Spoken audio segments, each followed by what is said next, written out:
masih bisa mengikuti melalui rekaman presentasi yang saya sampaikan.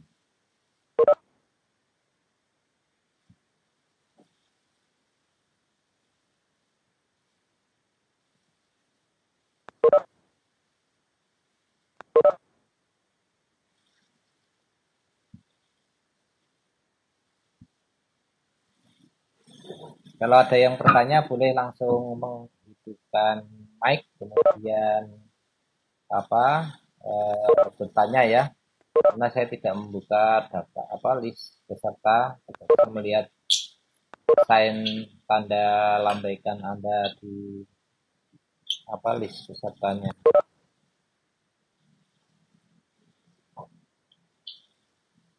Tujuan pertemuan pada hari ini diharapkan mahasiswa selesai mengikuti perkuliahan mampu menerangkan mampu memahami apa yang disebut dengan penelitian, kemudian apa itu cara-cara ilmiah, bisa membedakan data-data dalam penelitian, dan mampu menerangkan apa arti validitas dan reliabilitas. Berikut overview pertemuan kita siang ini ya adalah nanti saya jabarkan apa itu metode penelitian secara ringkas, lalu apa itu cara ilmiah, kemudian definisi validitas dan reliabilitas, lalu apakah itu jenis-jenis penelitian, kemudian data dalam penelitian, serta data-data pada yang dimaksud dengan data kualitatif dan data kuantitatif. Semoga tidak jenuh Anda dalam mengikuti materi hari ini. Ya.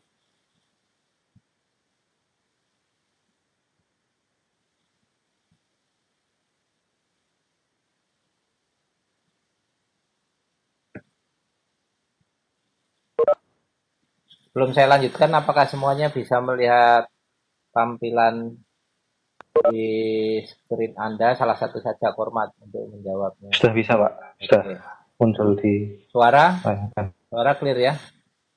Terdengar Pak. Oke.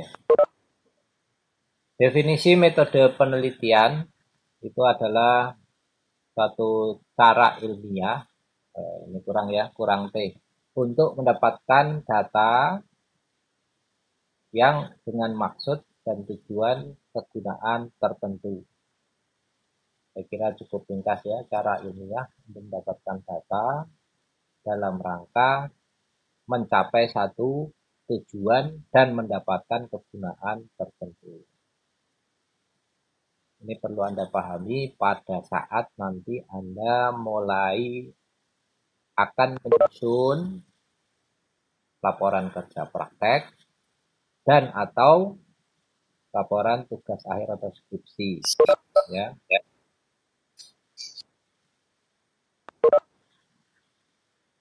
Apa itu cara ilmiah?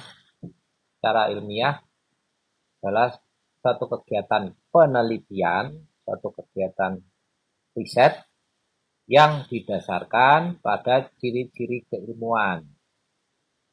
Apakah ciri-ciri keilmuan tersebut? Ada 3, yaitu yang pertama rasional, yang kedua adalah empiris, yang ketiga adalah sistematis.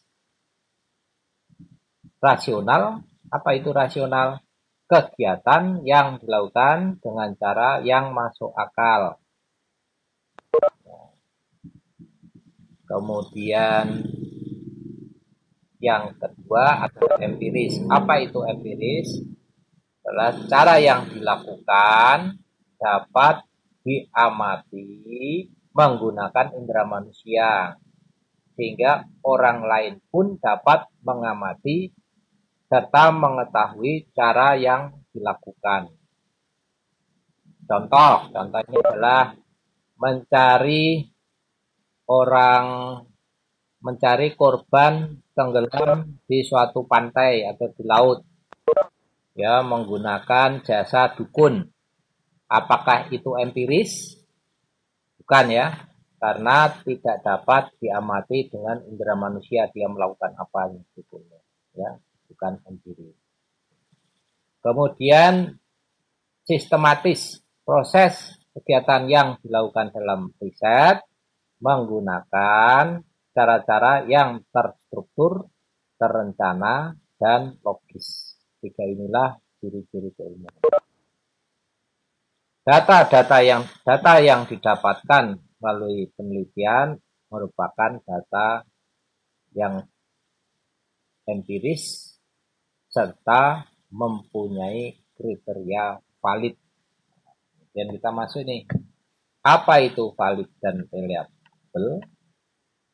Validitas atau valid adalah menunjukkan derajat ketepatan antara data yang sesungguhnya terjadi pada objek yang diriset dengan data yang dikumpulkan, yang didapatkan oleh peneliti.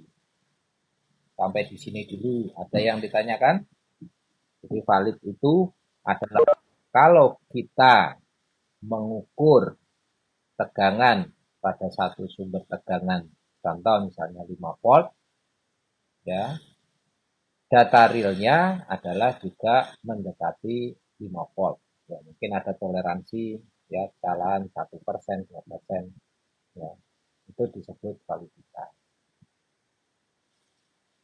Kemudian yang kedua, reliabilitas.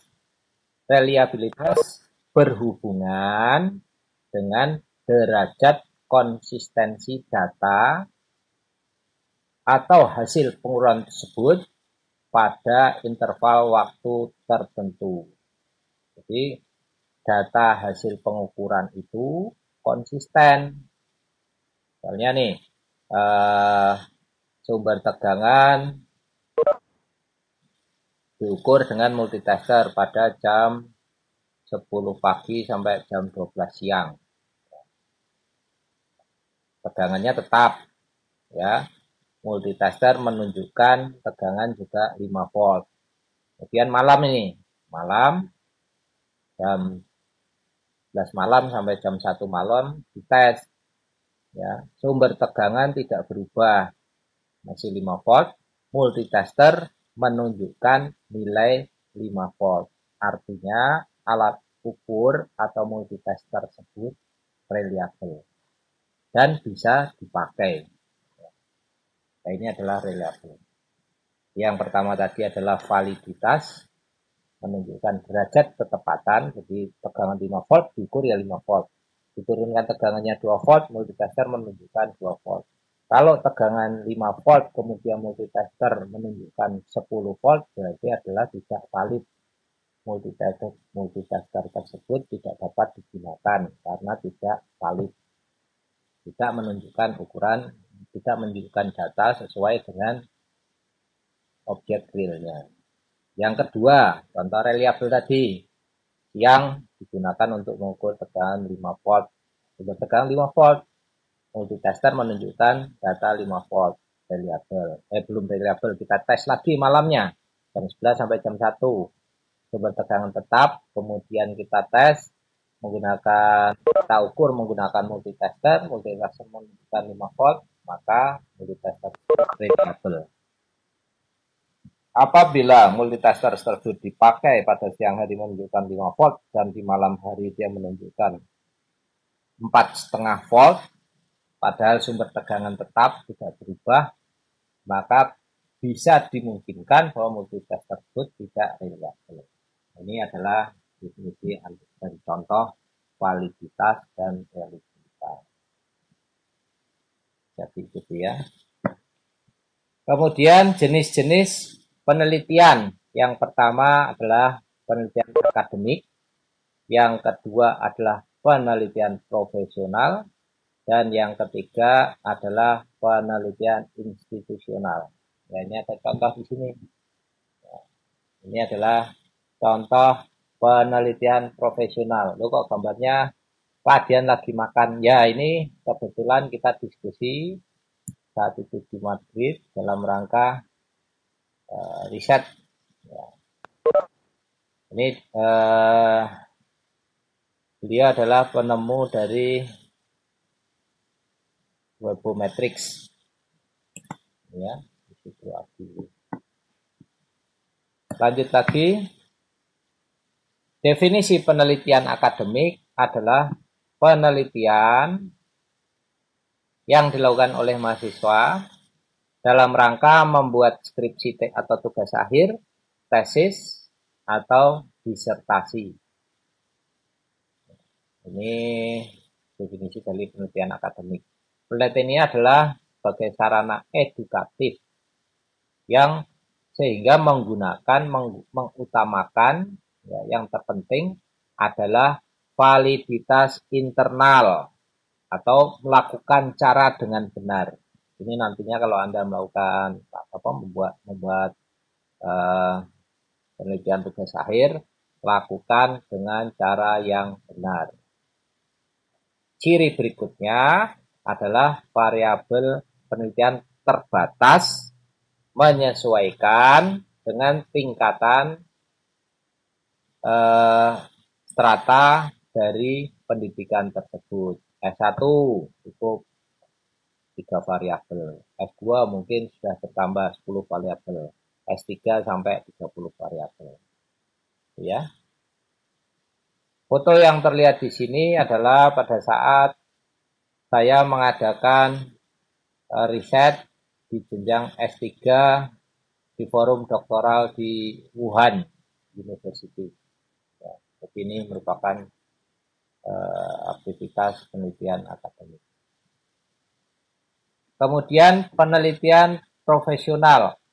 Apa itu penelitian profesional? Penelitian profesional adalah penelitian yang dilakukan oleh para dosen dan peneliti dengan tujuan adalah mendapatkan pengetahuan baru yang belum pernah ada, yang menambah pengayaan pada satu cabang disiplin ilmu, satu topik riset. Ketiga, variabel penelitian adalah lengkap. Kemudian, kelengkapan dan kemutakhirannya, ya, state of the art-nya, menyesuaikan kebutuhan dan kepentingan masyarakat ilmiah atau asosiasi keilmuan. Ini dilakukan oleh para peneliti bersama peer-nya untuk menemukan suatu pengetahuan baru. Berbeda ya dengan penelitian yang nantinya akan Anda lakukan. Variabel di sini variabel penelitian di sini sudah lengkap, ya, tidak terbatas pada jenjang strata. Berbeda dengan penelitian akademik. Kemudian cara yang dilakukan harus benar. Dan ditambah satu, bedanya dengan penelitian akademik, yaitu hasilnya bermanfaat. Ya, bermanfaat untuk pengembangan ilmu pengetahuan. Contoh yang bisa saya contohkan di sini adalah misalnya dari contoh saya saja lah ini ya. Ini kayaknya kemarin saya riset tentang bagaimana cara mengukur kesaktian para peneliti. Ya, muncullah di sini author level metric.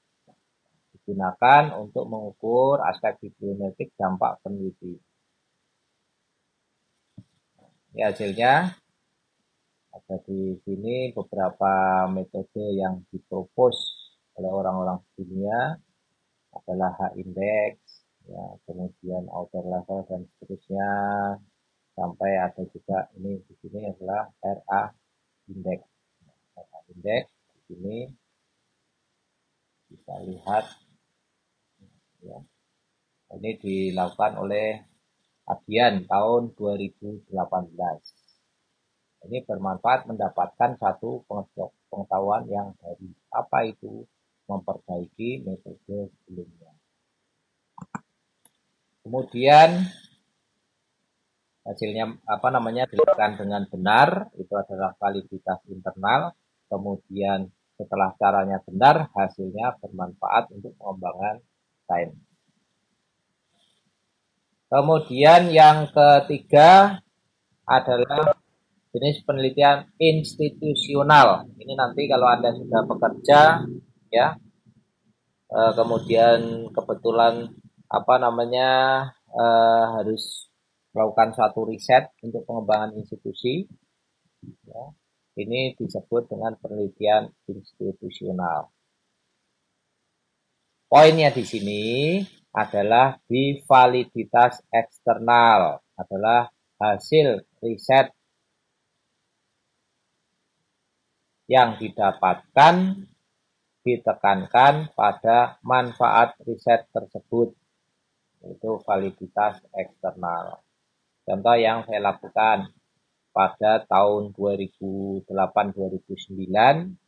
ya, kita mengadakan riset bagaimana untuk meningkatkan performansi IT Undip tahun 2000. Kemudian hasilnya apa? Hasilnya muncul di sini, ya. Hasilnya tahun 2010, ini manfaat untuk institusi kan.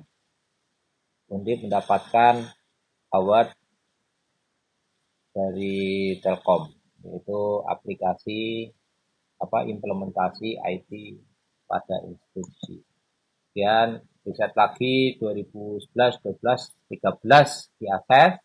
Gambar di sini menunjukkan asesor dari Dikti dan Telkom. Ya, kita dapatkan award di 2014. Jadi sekarang saya tidak mengikuti karena sejak 2015 saya sudah komitmen untuk meninggalkan dunia IT Undip praktis, implementatif. Ya. Kemudian saya studi, setelah studi saya fokus untuk membimbing, mengajar mahasiswa saya dengan tupoksi saya sebagai pengajar, ya, meneliti, mengajar seperti ini, ya, kemudian membimbing tugas akhir, tesis atau disertasi. Nah, ini tadi adalah 3 jenis penelitian. Saya ulangi lagi, pertama adalah penelitian akademik, penelitian yang Anda lakukan nanti di strata 1, ya, mungkin tidak sedalam di master, jenjang master atau di tingkat doktoral, variabelnya terbatas. Yang kita nilai nanti pada saat Anda ujian, ya, adalah bagaimana Anda melakukan riset itu secara benar. Manfaat adalah poin kedua. Yang utama adalah Anda telah melakukan proses secara benar. Dan saya ulangi lagi, penelitian profesional dilakukan oleh para dosen dan peneliti untuk mendapatkan suatu pengetahuan baru di dunia sains. Yang ketiga adalah penelitian institusional. Ya, penelitian yang Anda lakukan nanti pada saat bekerja untuk contoh meningkatkan pemasaran, meningkatkan performansi traffic pada perusahaan Anda, perusahaan provider, misalnya Anda bekerja di perusahaan provider supaya melayani, mendeliver traffic dengan baik ke seluruh pelanggan tanpa ada lagging, tidak nge-lag, tidak lemot, ya. Atau kebetulan Anda di software developer, Anda membuat aplikasi yang menarik, ya, mudah digunakan, robust, handal, stabil, sehingga semua pelanggan yang menggunakan aplikasi Anda itu puas. Bagaimana cara membuatnya, itu suatu adalah penelitian institusional yang nantinya akan berdampak pada perusahaan di tempat Anda bekerja atau mungkin perusahaan Anda sendiri. Lalu masuk topik di data-data dalam riset. Data-datanya adalah ada 2, yaitu data kualitatif dan data kuantitatif. Seperti ada di gambar, ya. Kemudian data kuantitatif sendiri dibagi menjadi 2 jenis, yaitu data diskrit dan data kontinu. Ya, kontinu. Data kontinu dibagi menjadi 3, yaitu data ordinal, interval, dan rasio. Dalam tujuan pembelajaran pada hari ini diharapkan Anda dapat dan mampu membedakan macam-macam data dalam penelitian. Saya ulang lagi ya. Data dibagi dua, kualitatif, kuantitatif. Data kuantitatif dibagi dua, yaitu diskrit dan kontinu. Kemudian data kontinu dibagi tiga, yaitu ordinal, interval, dan rasio. Data kualitatif adalah data yang dinyatakan dalam bentuk kata, kalimat, dan gambar. Ya, apa itu contohnya? Ada yang bisa memberikan contoh? Ya, contoh misalnya, apakah yang diusulkan oleh Lutfi suatu kata anjay itu memang betul-betul kata yang selalu buruk atau bisa berkonotasi positif? Nah, itu kualitatif. Tidak terukur kan? Ya, dinyatakan dalam bentuk kata, kalimat. Itu data kualitatif. Kemudian data kuantitatif. Data kuantitatif adalah data yang berbentuk angka. Itu ya yang dipegang dulu, kuantitatif. Atau data kualitatif yang dikuantitatifkan. Angka ini ya harusnya, bukan angkat tapi angka. Direpresentasikan dalam angka. Contoh, scoring baik sekali. Anjay itu baik sekali. Ya, kualitatif ya. Kita harus mengukur supaya bisa dilihat dia dalam data kuantitatif. Maka diukurlah, dibuatlah scoring nih. Baik sekali 4, baik 3, kurang baik 2, dan tidak baik 1. Kemudian di-share ke responden di peserta mata kuliah probabilitas statistika ada 130 120 orang. Ya, kita berikan variabel scoring bahwa kalau menjawab baik sekali 4, baik adalah skornya 3, kurang baik 2, dan tidak baik 1. Pertanyaannya atau kuesionernya, ya. Apakah kata anjay itu, apakah kata anjay itu bagaimanakah kata anjay itu menurut Anda? Nah, kemudian Anda jawab, baik sekali, baik, kurang baik, dan tidak baik. Ada lagi satu pertanyaan. Pak, itu pertanyaannya tidak jelas, ya, bias. Kata anjay itu bagaimana itu dalam kondisi gimana? Ya, itu kan masih di kualitatif tatarannya. Nah, sehingga pertanyaannya harus diperjelas supaya tidak bersayap. Ya, contoh, apabila anjay digunakan untuk contoh, anjay gunung itu bagus sekali. Menurut Anda, titik 2, tanda tanya ya, tanda tanya titik 2, baik sekali, baik, kurang baik, dan tidak baik. Baik karena itu memuji. Ada yang tidak baik, harusnya pakai, ya itu kan tidak tahu kita dalam satu populasi, dalam satu kumpulan ya, responden. Nah, ini contoh data kualitatif yang dikuantitatifkan, sehingga bisa diukur. Ya. Sampai di sini ada yang ditanyakan? Baiklah, kalau tidak ada, kita lanjutkan. Ya, ada kualitatif dan kuantitatif.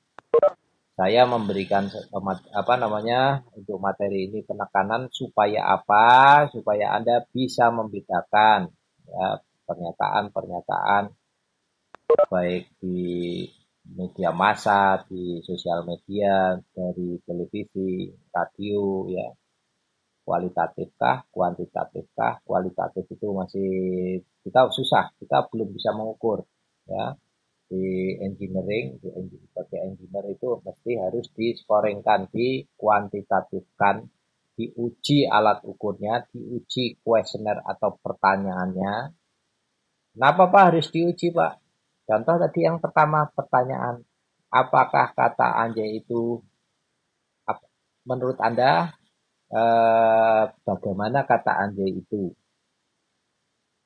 Ya, itu adalah pertanyaan yang bersayap, yang pertanyaan yang masih belum jelas. Sehingga apa? Kalau kita anggap pertanyaan itu sebagai alat ukur, termasuk scoringnya ini, maka dia belum tentu pertanyaan itu adalah valid dan reliable. Karena belum diuji kan, begitu dites, disebar nih respondennya. Dicek datanya ngaco, yang baik sekali, baik, kurang baik, dan tidak baik, semuanya skornya sama.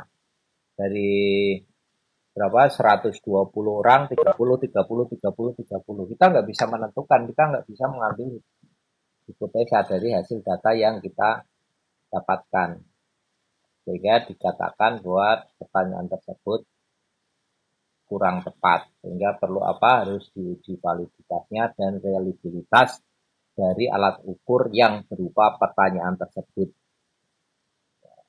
Oke, kalau Anda masih bingung, nanti di materi-materi berikutnya semoga lebih bisa dimengerti pelan-pelan nanti ya, bagaimana supaya menguji suatu pertanyaan yang kita buat, yang kita akan sebarkan ke responden ya, kemudian kita dapatkan data dari responden, bagaimana menilai bahwa butir-butir pertanyaan yang kita ajukan itu sudah valid dan reliable. Metode-metode cara-cara seperti ini telah banyak dilakukan oleh kakak kelas Anda, mungkin kawan Anda yang sedang melaksanakan tugas akhir. Contoh apa nih? Desain implementasi sistem informasi saham. Ya, bikin menu aplikasi, ada menu, klik gitu kan. Kemudian membuat suatu poin-poin pertanyaan, disebar ke kawan-kawan untuk mencoba apakah aplikasi ini mudah, apakah aplikasi ini menarik, apakah menu pencarian bisa dilakukan dengan baik dan sebagainya. Itu perlu diuji validitas dan reliabilitasnya. Ini rata-rata yang belum dilakukan oleh masa teknik komputer, kecuali menggunakan template webinar yang sudah pakem, sudah diuji validitas dan reliabilitasnya. Kalau tidak menggunakan standar pengujian user experience test yang telah ada, Anda membuat pertanyaan sendiri, maka kalau saya yang menguji atau kawan-kawan dosen lain menguji, akan ditanyakan apakah pertanyaan tersebut dari kualitatif ya, itu telah diuji kevalidan dan kereliabilitasannya. Kalau belum ya harus dilakukan. Oleh karena itu kita perlu memberikan materi statistik di sini. Discrete dan continue. Untuk data kualitatif hanya satu, kualitatif dalam bentuk kata, kalimat, gambar, selesai. Ya, Anda bisa menilai kata suatu kalimat ini baik atau buruk kalau diucapkan, itu adalah kualitatif. Kemudian data kuantitatif dibagi menjadi dua, yaitu data discrete dan continue. Data discrete atau nominal adalah data yang dapat digolongkan secara terpisah. Ya. Contoh adalah dalam satu kelas ini, yang menyukai piano berapa orang? 4. Kemudian yang menyukai alat musik gitar berapa orang? 5. Ya, ini gitar. Kemudian yang menyukai drum ada 3. Ya, ditabulasi seperti ini, digambarkan dalam grafik.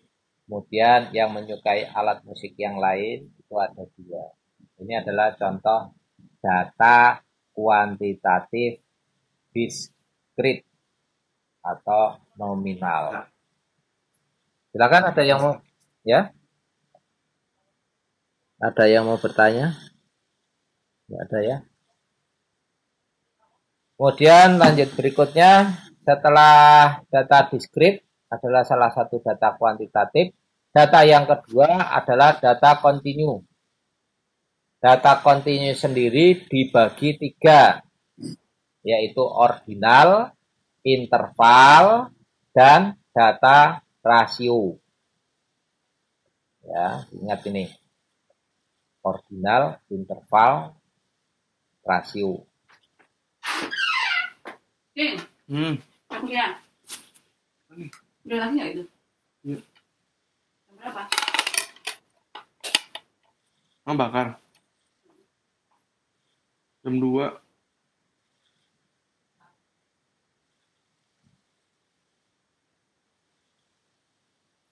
Ada yang bertanya? Jam 2, mau kemana ini?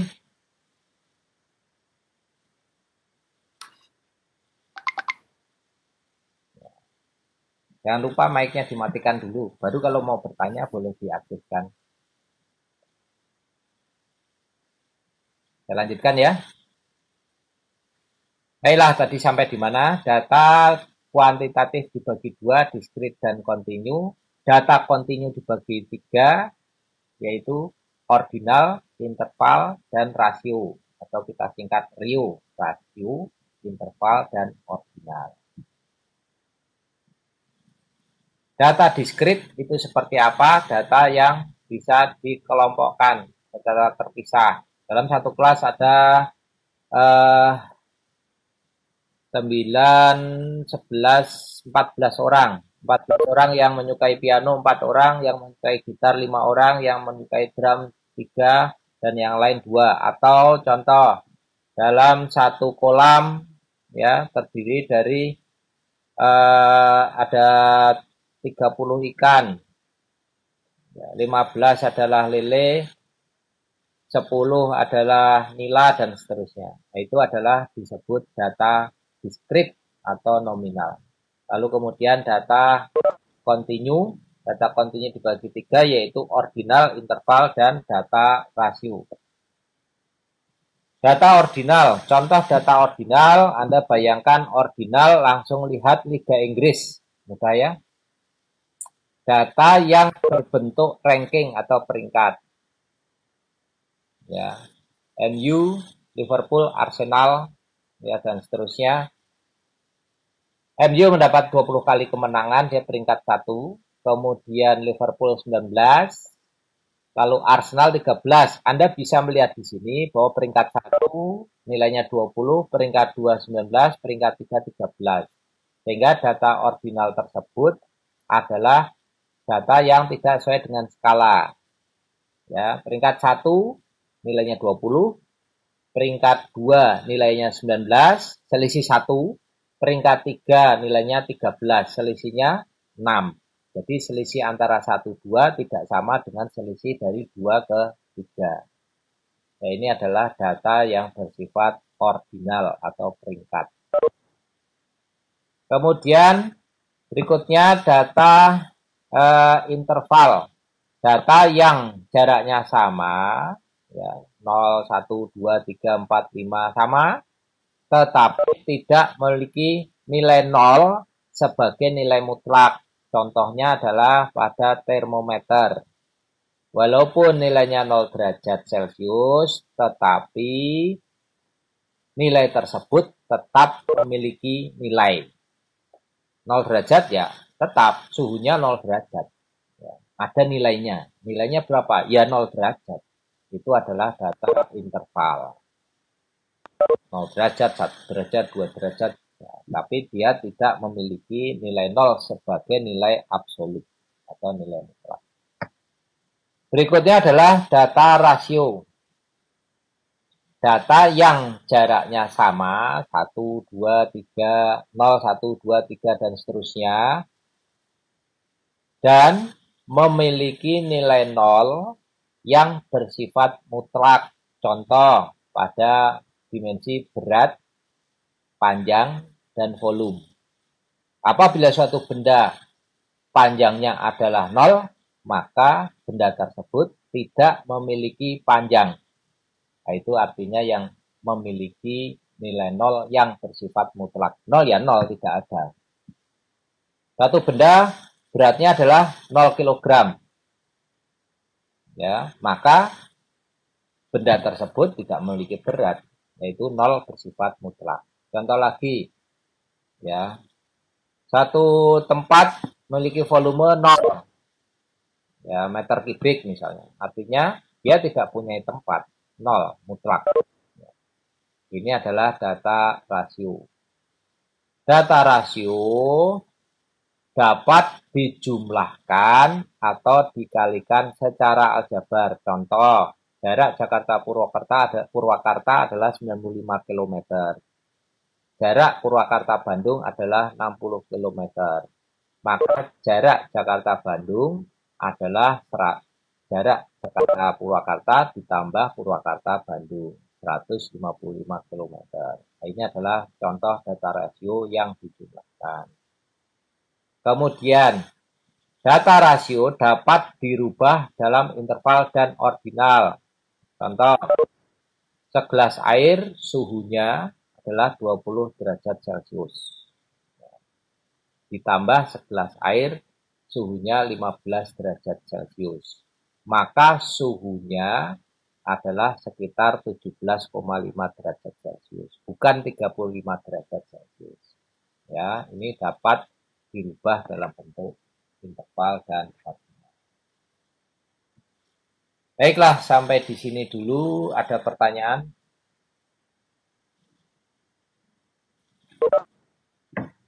Silakan kalau ada pertanyaan. Oke, kalau tidak ada, saya akan bertanya. Dalam suatu kelas di mata kuliah probabilitas statistika terdapat 120 mahasiswa, ya, 20 orang pria, 100 wanita. Disebut data apa itu? Dicat aja.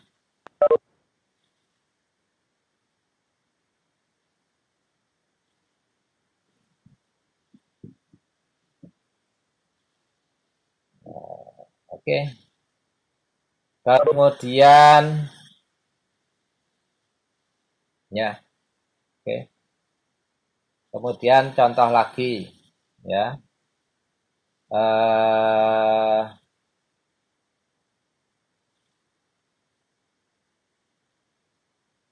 Satu populasi, ya, bukan satu populasi. Suatu benda A, B, C memiliki berat jenis masing-masing adalah 10 kilo, 20 kilo, 30 kilo. Datanya berbentuk apa itu?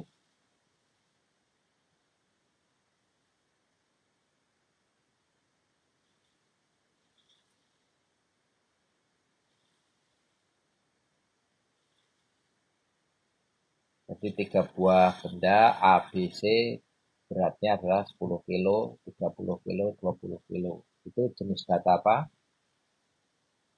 Yang lain? Oke, ya. Kuantitatif rasio ya. Baiklah, saya kira itu dulu. Terima kasih atas keaktifannya dalam mengikuti buku ini. Semoga apa yang saya sampaikan itu bermanfaat bagi Anda dan saya dan berguna nantinya pada saat Anda melakukan yang dalam waktu dekat ini adalah mengerjakan kerja praktek atau laporan praktikum. Anda sudah bisa membedakan data, ya. Anda bisa membedakan jenis-jenis penelitian. Penelitian yang Anda lakukan adalah apa? Penelitian akademik berbasis pada utamanya adalah cara dilakukan dengan benar. Kemudian data Anda sudah mengetahui, diharapkan nantinya bagi laporan-laporan kerja praktek maupun tugas akhir, konsep-konsep yang saya sampaikan pada hari ini bisa Anda terapkan. Kalau tidak ada pertanyaan, pertemuan saya tutup. Ya, bagi yang belum absen, belum presensi, nanti saya share ke format